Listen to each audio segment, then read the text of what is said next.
Que le Seigneur vous bénisse. J'aime beaucoup ce verset, qu'il en se fait selon ta foi.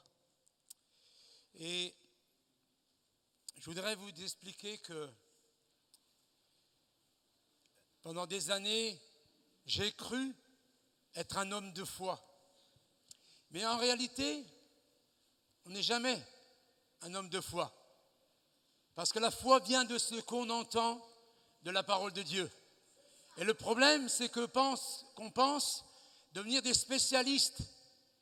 Et des spécialistes tels qu'on finit par croire qu'on a la foi sans entendre la voix de Dieu.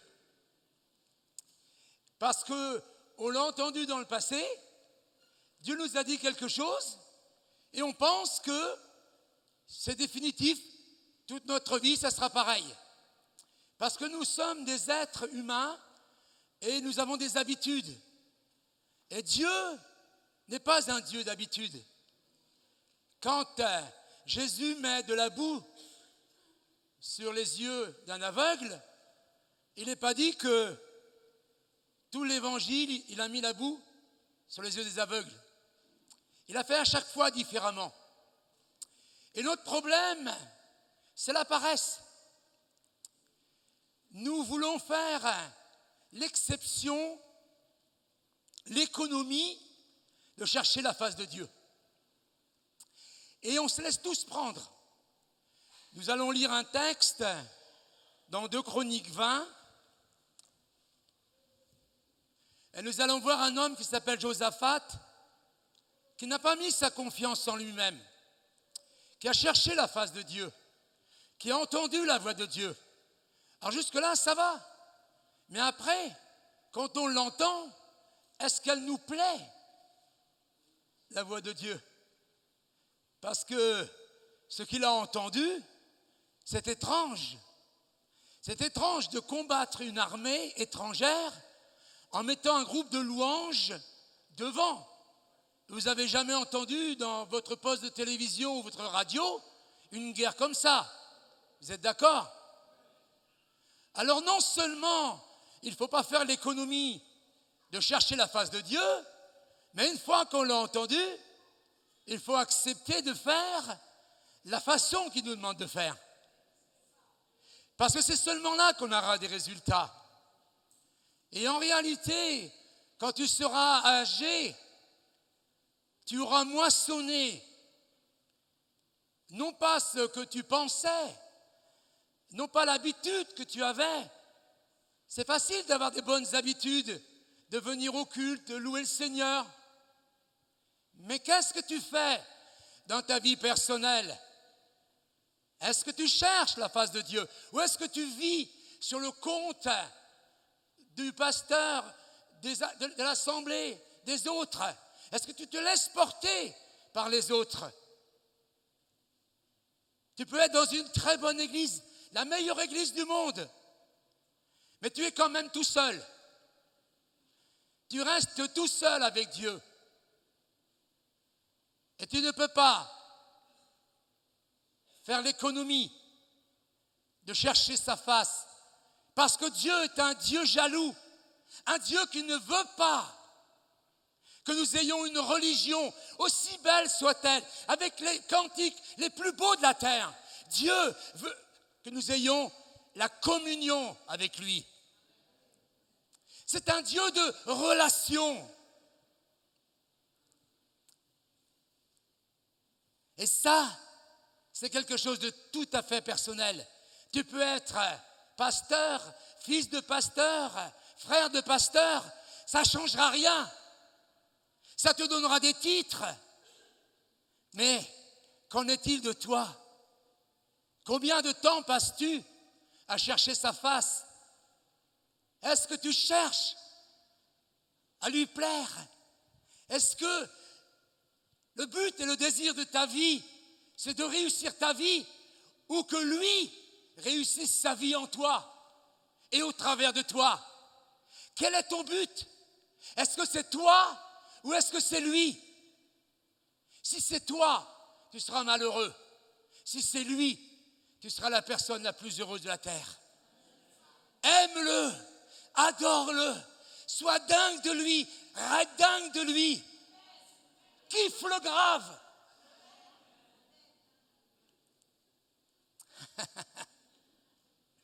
Vous savez, je peux prêcher sur le même message 10 fois, 100 fois. Et chaque fois, Dieu me montre des points différents. Parce que chaque assemblée a besoin d'entendre la parole de Dieu, non pas d'un message, mais de quelque chose que Dieu veut lui parler à lui. Je ne sais pas pourquoi Dieu m'a parlé ce matin. Et vous savez, quand Dieu me parle, j'écris dans ma main. Vous voyez, comme à l'école, hein, j'étais un cancre et j'écrivais dans ma main. Et Dieu me dit, voilà, c'est ça qu'il faut leur dire à eux ce matin. La foi, c'est avoir entendu la voix de Dieu et obéir à ce qu'il nous a dit, sans discuter, sans comprendre, le plus vite possible. Parce que plus tu obéis vite et plus tu seras béni en retour, plus la gloire de Dieu descendra sur ta vie, plus la prospérité descendra sur ta vie. Mais si tu veux lire des livres et avoir un truc pour connaître la prospérité, pour avoir la réussite, Dieu n'est pas dans les trucs. C'est comme la vie d'un couple. Ma femme, elle aime bien entendre je t'aime, mais elle veut que je l'aime. Si je lui dis je t'aime, mais je m'excuse, j'ai pas le temps pour toi. Elle me dit parole, parole, parole, parole. Et je lui dis ma chérie, on fait tous nos voyages en voiture. On va en Roumanie, en Hongrie, partout en voiture. Et là, on est tous les deux. Et tu peux pas prendre ton téléphone quand tu conduis. Je t'ai pour moi tout seul, tu m'as pour moi tout seul. On est ensemble tout seul. On est amoureux. On est heureux ensemble. Oui, il y a 50% de divorces. Ça veut dire qu'il y a 50% de gens qui ne divorcent pas. Mais est-ce qu'ils sont toujours amoureux? Combien de gens font bande à part? Ils font chambre à part. La vie d'un couple et d'une famille est la représentation de la vie que tu as avec Dieu ou que tu n'as pas avec Dieu. Ce n'est pas la peine de te raconter des histoires. Il faut vraiment que tu sois sérieux et que tu te dises, est-ce que je suis dans une religion ou est-ce que je suis dans une communion, dans une relation? Est-ce que je suis profondément amoureux de la personne qui est à côté de moi et de la personne qui vit en moi? Parce qu'écoute-moi bien, les inconvertis, tu pourras leur prêcher tout ce que tu voudras. Ils n'écouteront pas tes paroles, ils sentiront, tu as une odeur, tu respires quelque chose. Qu'est-ce que tu respires pour les inconvertis? Est-ce que tu les attires? Est-ce que tu les rends jaloux? Parce que tu as quelque chose qu'ils n'ont pas. Nous fréquentons des gens, ils sont armateurs, ils sont académiciens, ils sont directeurs, ils sont pétés de thunes. Mais ils n'ont pas la présence de Dieu, ils n'ont pas le Saint-Esprit, ils n'ont pas la paix. Et nous devons les rendre jaloux de ce que nous avons. Parce que nous avons, c'est ce qu'ils ont besoin.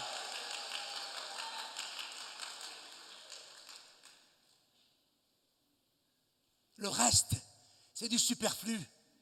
Ne cherche pas l'argent, ne cherche pas la gloire, ne cherche pas la réussite. Cherche le Seigneur. Cherche à entendre sa voix et à lui faire plaisir en disant je ne comprends pas ce que tu me demandes, mais je veux t'obéir parce que je sais que tu es Dieu, je sais que tu n'es pas un homme pour mentir, je sais que tu m'aimes et je sais que ce que tu me demandes, c'est le meilleur et pour toi et pour moi, pour ma famille, pour mes amis, pour mes ennemis, pour la terre entière. On va lire la parole. Excusez-moi, mais je pète le feu. J'ai 67 ans, mais quand j'avais 20 ans, j'étais un toxicomane alcoolique. Je marchais comme un vieux. Et je suis comme dans le film avec Brad Pitt. Vous voyez, je ne suis pas très branché. Où il a commencé vieux, puis il devient jeune. L'homme extérieur se détruit, mais l'homme intérieur se renouvelle de jour en jour.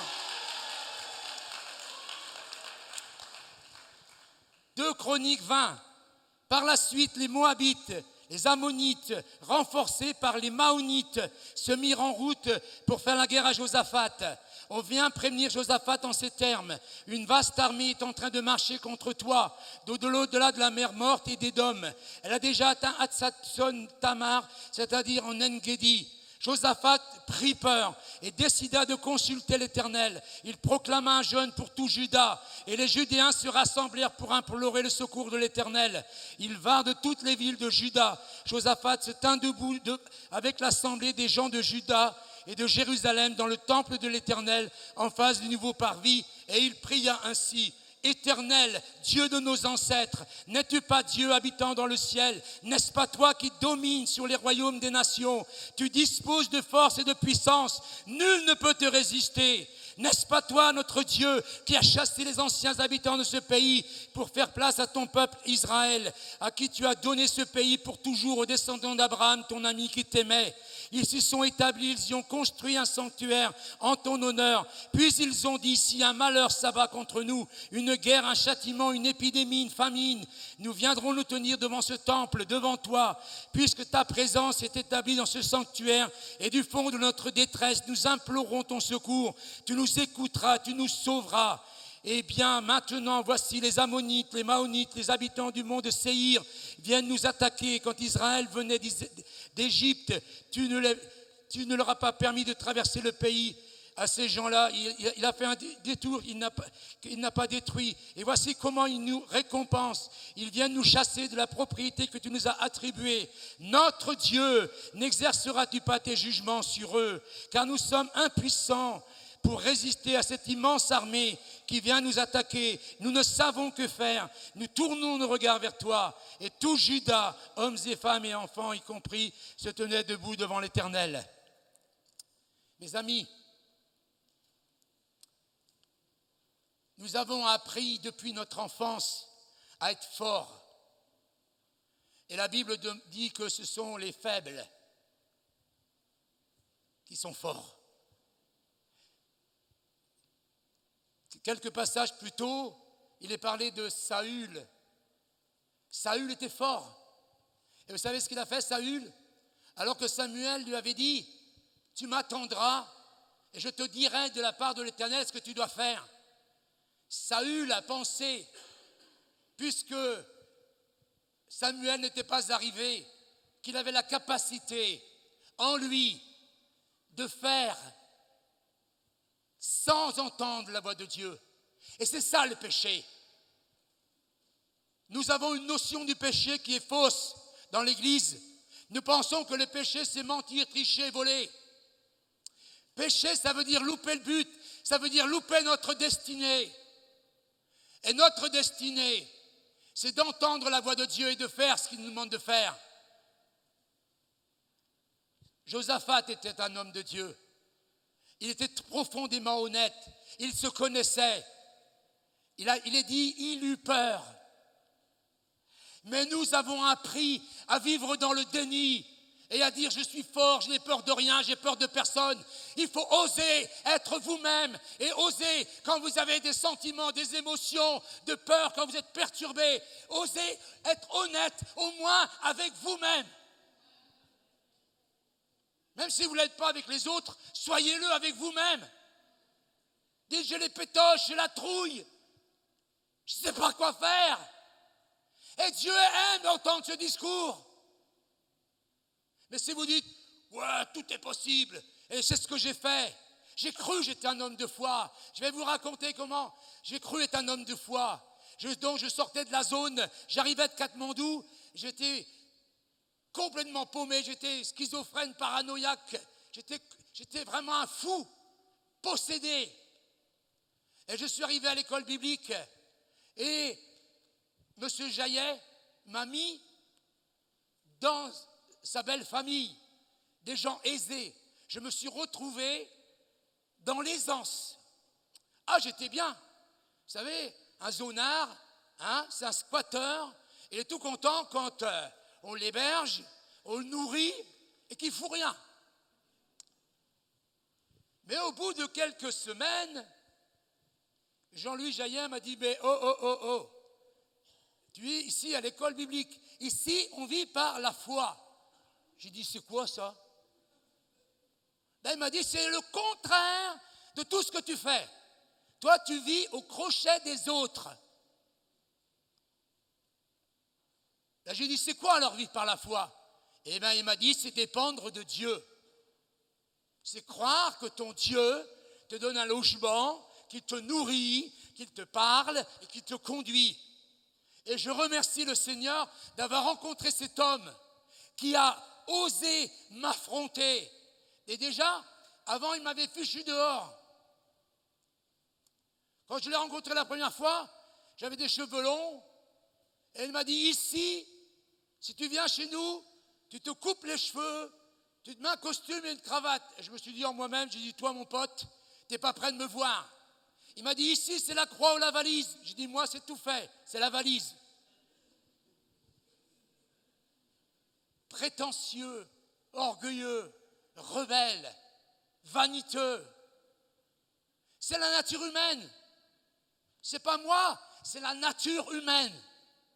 Et je remercie le Seigneur d'avoir rencontré cet homme qui m'a appris à vivre de ma foi. Et au début, j'avais tout sauf la foi. Si vous connaissez les jeux de mots, j'avais les foies. Ça veut dire que j'avais la trouille. Les foies, c'est pas la foi. Et tout doucement, ma foi a grandi. C'est comme dans un mariage. On ne connaît pas l'autre. On est amoureux. Mais ce n'est pas suffisant. Et pour vivre 70 ans ensemble, il faut se connaître. Il faut trouver des compromis. Il faut trouver une façon de s'entendre, d'aller dans la même direction. J'ai appris dans la trouille, puisque j'avais rien, à chercher Dieu. Et ça, c'était bien. Mais le problème, c'est qu'à un moment donné, j'ai réussi à comprendre que j'avais une autorité, que j'avais un pouvoir, que j'avais un ministère, que les démons me craignaient, que les malades étaient guéris.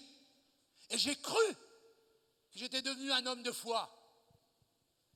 Et je suis devenu arrogant et vaniteux.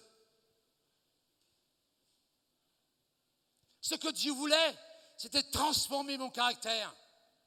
Et que je comprenne que jusqu'à ma mort, je ne serai jamais, jamais, jamais capable de faire la volonté de Dieu sans entendre sa voix et sans avoir sa force pour le faire.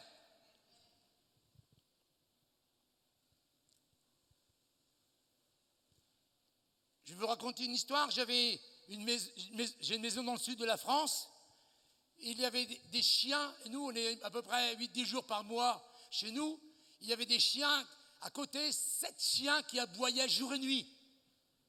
J'ai dit, Seigneur, au nom de Jésus, tout ce que je savais, tous les trucs, tout ce que je croyais appeler la foi. Et les chiens, ils continuaient de gueuler, et les propriétaires continuaient de s'en ficher. J'ai même prêté ma maison à quelqu'un qui a appelé la police, parce qu'ils n'étaient pas au courant. Même les voisinages voulaient faire une pétition contre eux. Moi, j'ai refusé d'entrer dans les pétitions. Je ne voulais pas me mettre mal avec mes voisins. Mais j'ai cherché la face de Dieu. J'ai dit, Seigneur, j'y arrive pas. Je ne sais pas quoi faire. Et le Seigneur m'a dit, mets des doubles vitrages.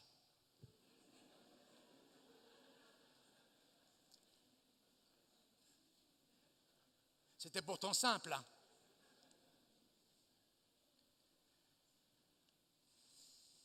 Et toute notre vie est faite comme ça. Quand j'ai eu des problèmes de santé, j'ai dit à ma femme, je t'interdis d'appeler l'ambulance. Parce qu'avant, ça marchait. Avant, je disais maladie, je te maudis au nom de Jésus. Esprit de maladie, tu dégages au nom de Jésus. Et ça marchait. Et là, ça ne marchait pas. Pourquoi est-ce que des fois ça marche et pourquoi est-ce que des fois ça ne marche pas? Parce qu'on fait des choses sur des habitudes, comme certains qui ont entendu la voix de Dieu, qui ont fait des choses qui ont marché, ils ont attiré des foules. Et se sont habitués à un truc. Ce n'est pas une mode avec Dieu. Dieu fait ce qu'il veut, quand il veut, où il veut, de la façon qu'il veut. Et s'il a décidé de sauver la France et de sauver le monde aujourd'hui différemment, nous ne pouvons pas faire l'économie du jeûne et de la prière. Mais nous aimerions lire tous les livres de réveil. Écoutez-moi bien, chaque réveil est différent. Et si vous prenez les données du réveil d'avant, ça ne marchera pas. Et vous pouvez carrément devenir les empêcheurs de tourner en rond du réveil d'après. Et nous avons beaucoup de spécialistes qui viennent. Oui, de mon temps, c'était comme ça. Et ça sera comme ça. Ça ne marche pas. Dieu pourrait le faire, mais il ne veut pas qu'on se passe de lui. Il est un Dieu jaloux. Il a besoin de notre communion, de notre présence. Comme ma femme et mes enfants ont besoin d'être serrés dans les bras, d'avoir des bisous tous les jours, et tous les jours d'entendre dire je t'aime, et d'avoir des preuves. Mais qui est-ce que vous pensez qui est votre Dieu? Qui se fait de venir, de danser, hein? Et moi je peux le faire aussi. De prendre des drapeaux et dire voilà, c'est un truc qui a marché dans le réveil de Toronto, dans le réveil de Pensacola, dans le réveil qui s'est passé en Amérique du Sud. Mais ce que Dieu veut faire ici n'a rien à voir avec ce que Dieu a fait ailleurs. Ce que Dieu veut faire dans ta vie, mon témoignage peut t'aider et t'encourager à chercher sa face, mais je ne peux pas te dire ce que tu dois faire, à moins que par prophétie, Dieu me le dise. Et le but des responsables, ce n'est pas de tout vous pondre, c'est de vous encourager à vous mettre sur les genoux, à jeûner, à prier et à chercher sa face. Parce que l'Église, c'est un corps, et dans un corps, toutes les parties du corps fonctionnent. Il n'y a pas une tête qui fait tout et les autres qui suivent. Josaphat était paniqué devant la nouvelle. Et il a dit qu'une mauvaise nouvelle attriste le cœur de l'homme. Et moi, ça m'embête qu'à 67 ans, après 46 ans de conversion, les mauvaises nouvelles m'attristent encore. J'aimerais tellement être fort et tellement dire, je m'en fous. Mais c'est comme des coups de poing dans la figure. Les mauvaises nouvelles, quand j'ai entendu que ma fille avait une tumeur au cerveau, quand j'ai entendu que mon fils avait été poignardé, quand j'entends des nouvelles comme ça me détruit. Mais c'est ça qui me pousse toujours à la prière et à chercher sa face. Si tout allait bien, je serais comme tout le monde, je me reposerais et je ne ferais plus rien du tout. Mais Dieu ne veut pas. Un jour, il m'a donné une vision. Il m'a montré, comme dans une montre, il y a des roulements. Et chaque roulement entraîne d'autres roulements et est entraîné. Et nous sommes mutuellement entraînés les uns dans les autres. Et ça ne s'arrêtera jamais. Tu ne peux pas être un mouvement dans une montre qui décide que de te reposer et de prendre du recul ou de faire je ne sais pas quoi. C'est une utopie, c'est une illusion. Jusqu'à temps que le Seigneur nous reprenne. Il faudra nous battre. La retraite n'existe pas. C'est peut-être un plus salarial, mais ce n'est pas du tout spirituellement quelque chose d'accessible. Si tu te mets en retraite ou en vacances, tu vas permettre au diable de détruire ta vie. Josaphat, il n'a pas envie de cette nouvelle qu'il a reçue. Une foule nombreuse. Mais il sait que c'est ça la vie. La vie est faite de quelques bonnes nouvelles et de beaucoup de mauvaises nouvelles. Regardez les matchs de foot. Vous les voyez quand ils gagnent. Ouah, mais regardez sur votre écran quand ils perdent. L'autre jour, il y avait même un petit enfant qui pleurait toutes les larmes de son corps. Si vous bâtissez votre vie sur vos émotions, si vous bâtissez votre vie sur les bonnes nouvelles, eh bien vous aurez une triste vie. Vous devez bâtir votre vie sur le seul qui est capable de vous consoler. Il habite en vous, il s'appelle le Consolateur.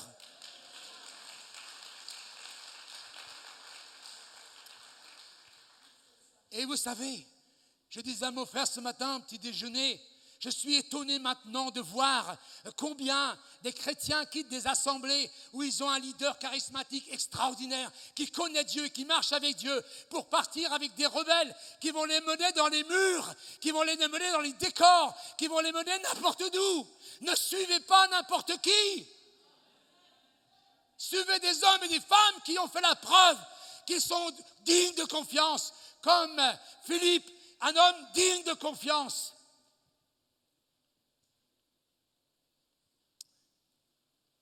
Josaphat est un homme digne de confiance. Il connaît son Dieu. Et par cette foi, il dira, n'est-ce pas toi qui as créé le ciel et la terre? N'est-ce pas toi qui as dit? N'est-ce pas toi qui es Dieu? Il n'est pas en train de convaincre Dieu. Il est en train de convaincre qui? Lui-même. C'est ça la proclamation de la parole de Dieu. Je suis fort, je suis assis avec Christ dans les lieux célestes. Je puis tout par celui qui me rend fort. Christ est ma vie et la mort m'est un gain. Il proclame la parole de Dieu. Mais il la proclame. Vous croyez qu'il est là? Il est dans la crainte, il est mal à l'aise, ça ne va pas. Il n'aurait pas voulu avoir cette épreuve. Personne ne veut de catastrophe dans sa vie. C'est dur d'entendre qu'un enfant s'est fait poignarder. Personne, à moins que vous soyez complètement fou et maso, voyez. Mais malheureusement, la vie est faite de beaucoup de mauvaises nouvelles. Nous sommes dans un climat en ce moment, sur cette terre, on ne sait pas où on va. On ne sait pas où ils sont en train de nous mener. Nous sommes dans une inquiétude naturelle et normale. Mais nous avons, non pas seulement dans le ciel, mais en nous, celui qui nous conduit dans toute la vérité. Et nous ne pouvons pas nous passer de lui. Et il ne peut pas se passer de nous. Je vous enverrai le Consolateur. Et le Consolateur ne parlera pas de moi, il ne parlera pas de lui, il parlera de moi. Il vous conduira dans toute la vérité. Wouh! N'est-ce pas toi, Seigneur? Tu as dit, tu as fait des promesses, tu es notre Dieu, tu n'as pas changé. Seigneur, on n'est pas bien. On n'est pas bien. On ne joue pas les héros en ce moment. On est en train de trembler. On ne sait pas où on va. Mais Seigneur, notre confiance est en toi. C'est ça, la foi. Seigneur, qu'est-ce que tu vas nous répondre dans la situation que nous vivons? C'est bien la situation de Josaphat, mais ta situation aujourd'hui, est-ce que tu attends de la part de Dieu qu'il te parle? Ou est-ce que tu dis, oh, de toute façon, je la connais, il ne se passera rien, Dieu ne me parlera pas, je vais aller chez le médecin, je vais aller chez le psy, il va me filer des anxiolytiques. Qu'est-ce que tu fais? Où t'en es? À quoi te sert ta religion? Est-ce que tu ne veux pas te mettre des coups de pied dans le derrière et dire « Je ne veux plus vivre comme ça. Je veux vivre chaque instant de ma vie dans la présence de Dieu. Je ne veux pas quitter la présence de Dieu. Je veux toujours être dans sa présence. Je veux toujours être excité par son esprit. Je veux le feu! Le feu! » C'est une vie extraordinaire, difficile, très fatigante, émotionnellement, mais extraordinaire. Écoutez-moi bien, j'ai touché à tout, toutes les drogues, les alcools et tout. J'étais en enfer. Il n'y a rien, c'est Dieu qui est des placebos. Mais en lui, J'ai trouvé la réponse et la solution à tous mes problèmes et à tous mes besoins. Je suis comblé, comblé, comblé, comblé. J'ai jamais espéré, désiré. Il m'a béni au-delà de tout ce que je pouvais penser et imaginer. Parce que ton Dieu, il est amour, il s'appelle amour. Et l'amour de Dieu a été déversé dans ton cœur par le Saint-Esprit. Mets ta confiance dans l'amour. Et c'est grâce à ta faiblesse, c'est grâce à ta petitesse, tes émotions, que Dieu permet, parce que toutes choses concourent et travaillent ensemble au bien de ceux qui t'aiment.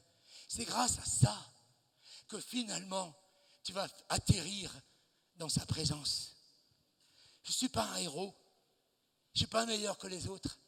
J'ai cherché le plaisir, j'ai cherché la réussite, mais je rends grâce à Dieu de ce que j'ai rien trouvé. Et j'étais conduit, presque en désespoir de cause, comme s'il n'y avait plus rien. Pendant un temps, j'avais mis toute ma confiance dans la nourriture. Je ne mangeais pas, je bouffais. J'étais un aspirateur, tout ce qu'il y avait sur les tables. Je suis passé de 47 kilos à 110 kilos. Ça fait 60 et quelques kilos de plus. Et un jour, Dieu m'a dit, mais on a un problème tous les deux. J'ai dit quoi? Je suis le temple du Saint-Esprit. Plus je suis gros, plus le temple est plein de l'Esprit. Elle a dit non. On a un problème. Derrière ton problème, il y a un esprit qui s'appelle gloutonnerie.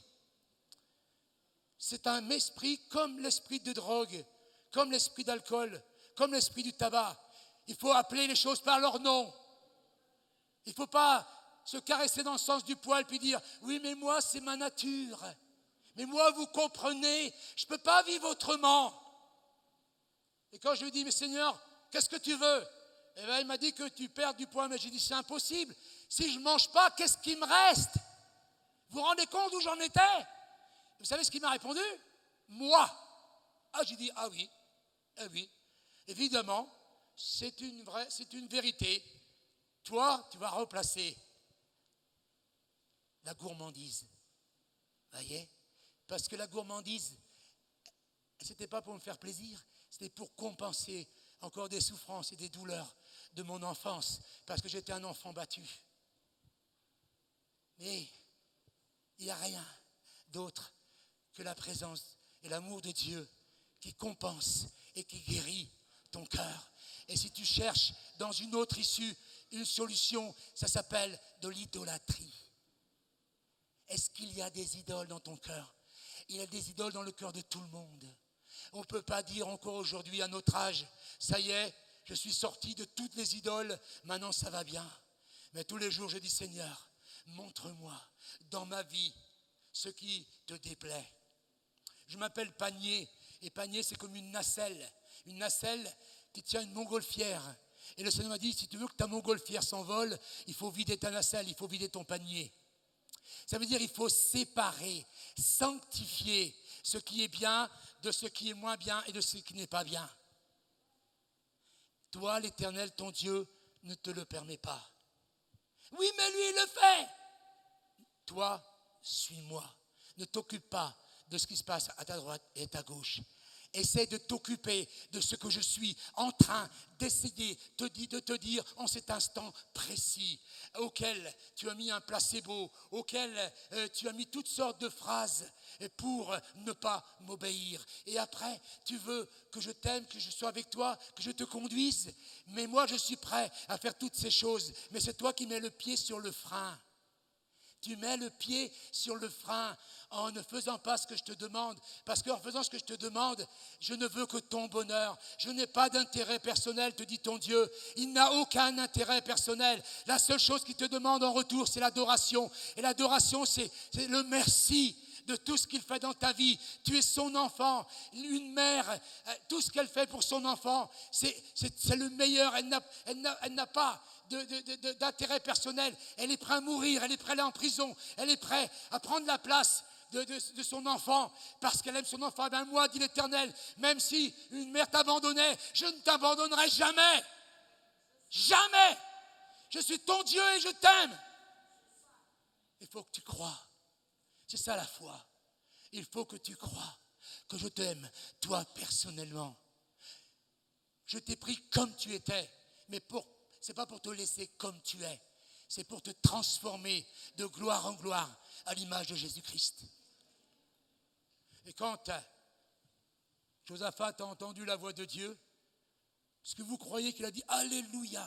Parce que si j'ai entendu la voix de Dieu, et il m'a dit de mettre une armée de louanges, il a dû se dire, mais comment je vais dire ça à mon armée? Qu'est-ce que je vais dire à mes gars? Ils me font tous confiance. Ils sont tous venus. Ils croient en moi. Ils sont tous dans le jeûne. Comment est-ce que je vais pouvoir leur dire ce que Dieu m'a dit? Et c'est souvent ça, la réflexion des responsables. Ils ont entendu, ils ont compris. Mais le communiquer, c'est le plus dur. Communiquer, ça veut dire que l'autre reçoit ce que tu as dit. Pas ce qu'il semble que tu aies dit, mais ce que tu as dit. La communication est le problème le plus difficile qui est sur la terre aujourd'hui. Les gens disent toujours, oui, j'ai compris. Et moi, je suis convaincu que je prends une feuille de papier, je vous la donne à chacun ici, et je vous dis, qu'est-ce que tu as compris ce matin? Vous allez voir que chacun va avoir compris des choses différentes. Nous avons des problèmes de compréhension. Si tu entends ma voix, n'endurcis pas ton cœur. Je t'aime et j'ai des plans pour ta vie. Et j'ai une destinée pour toi. Et j'ai un ministère pour toi. Et tu es appelé à être heureux, à réussir, même si c'est dans la souffrance, même si c'est dans la douleur. Je veux te bénir, dit le Seigneur. Et Dieu a parlé au travers du prophète. Ils ont obéi parce qu'ils avaient totalement confiance dans le responsable. Et c'est pour ça que je vous disais tout à l'heure, ne suivez pas des gens parce qu'ils se sont des beaux parleurs. C'est facile de contredire. Vous avez vu que dans le désert pendant les 40 ans, il y a même des crétins qui ont dit « Retournons manger des concombres et des oignons en Égypte ». Et il y a toujours des suiveurs, toujours des gens qui aiment les rebelles. N'aimez pas les rebelles, n'aimez pas la rébellion. Aimez Dieu, aimez les serviteurs de Dieu. Et les résultats, c'est quoi? 4 jours, d'abord les ennemis se sont entretués. Et le Seigneur a répondu, cette guerre n'est pas la vôtre. Et le Seigneur vous dit la même chose aujourd'hui. S'il y a quelque chose que Dieu peut vous dire aujourd'hui, c'est que ce qui se passe spirituellement sur ce pays et sur le monde, ce n'est pas votre guerre. C'est la sienne. Et il a besoin que vous le louez, que vous l'adorez, que vous cherchiez sa face, dans le jeûne, dans la prière, que vous cherchiez à savoir qu'est-ce que tu veux faire. Parce que nous sommes ton armée, nous sommes ton corps. Tu as dit, je bâtirai mon église. Seigneur, qu'est-ce que tu veux faire dans ces temps? Mais si vous êtes encore dans vos rêves, parce que vous avez écouté toutes sortes de prédicateurs, lu toutes sortes de livres, quand le Seigneur voudra vous parler, vous direz, je n'entends pas la voix de Dieu. Ce n'est pas que vous n'entendez pas la voix de Dieu, c'est que ce que vous entendez ne vous intéresse pas. Je suis en train de relire des livres extraordinaires, et j'ai souligné dans ces livres, et j'ai honte de dire aujourd'hui que j'ai souligné des passages, et que j'ai dit, Dieu, tu ne me parles pas, et Dieu me parlait, mais j'ai zappé. J'avais une mémoire sélective. J'ai écouté que ce que je voulais écouter. Je n'ai cru que ce que je voulais croire, que ce qui m'intéressait, de ce qui me donnait de la foi, du prestige et toutes ces choses. Il y a plein de choses que j'ai zappées. Je suis en train de relire et il faudrait presque que je rachète les mêmes livres et que j'écrive je souligne autre chose. Dieu parle. Mais ma mère disait, il n'y a pas plus sourd que celui qui ne veut pas entendre. On dit, Dieu ne parle pas. Mais est-ce qu'on s'intéresse à ce qu'il veut dire? Cette guerre n'est pas la vôtre.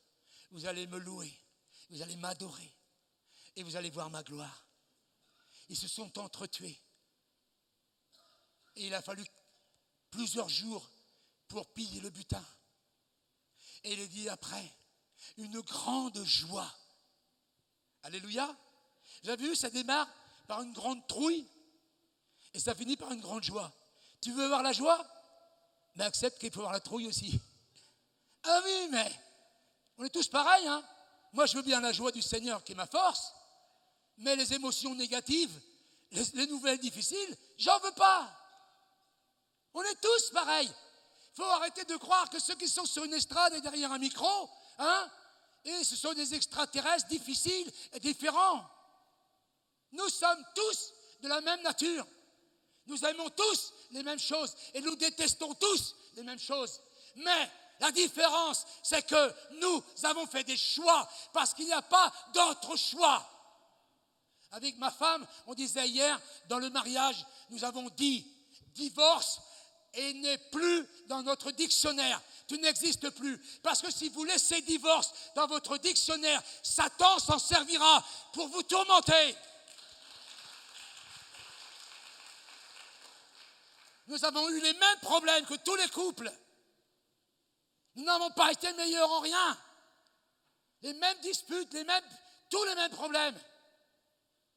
Mais comme divorce n'existait pas, on n'a jamais accepté que le diable nous donne ses solutions à lui. Nous avons cherché avec Dieu des solutions. Et aujourd'hui, je le dis à tout le monde, je kiffe grave ma meuf.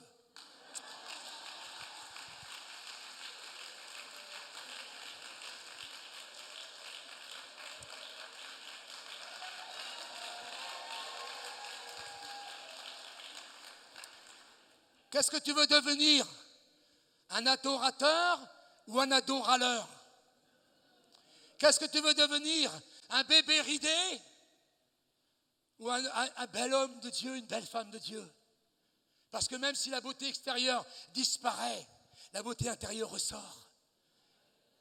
Là, vous voyez un tout petit peu ce que l'architecte a fait en moi. Mais si vous entriez là-dedans, tout est neuf. Neuf de chez neuf.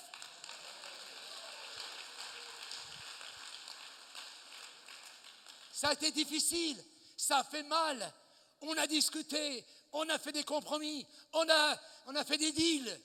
Mais j'ai fini par comprendre que Dieu avait toujours raison et moi toujours tort.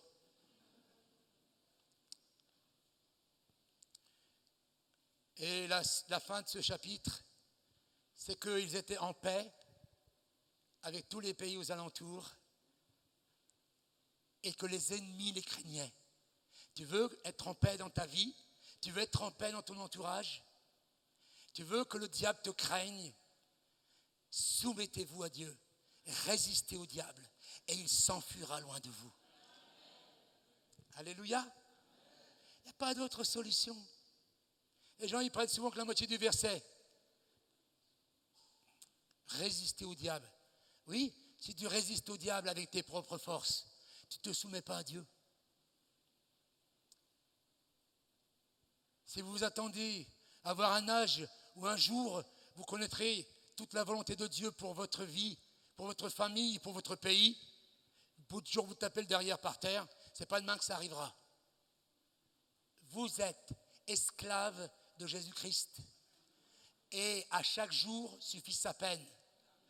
Il ne vous dira pas quand est-ce que ça sera la prochaine étape, quand est-ce que ce sera la prochaine épreuve, quand est-ce que ce sera les prochaines larmes.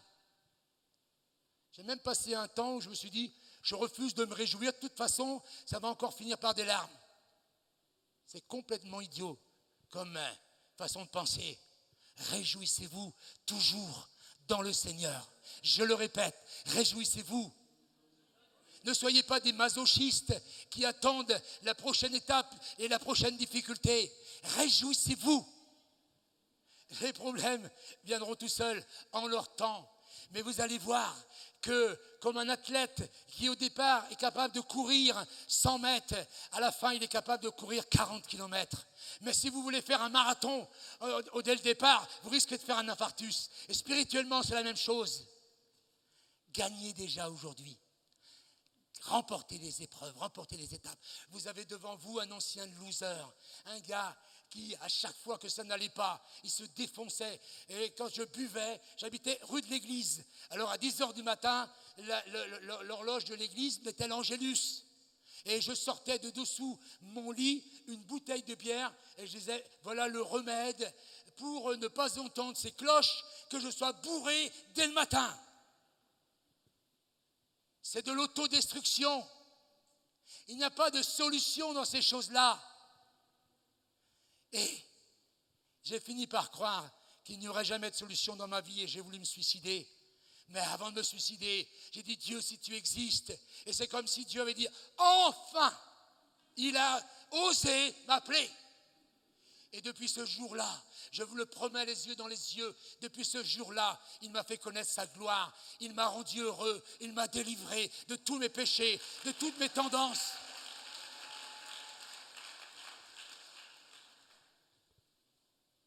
Et je voudrais terminer par un mot, never give up.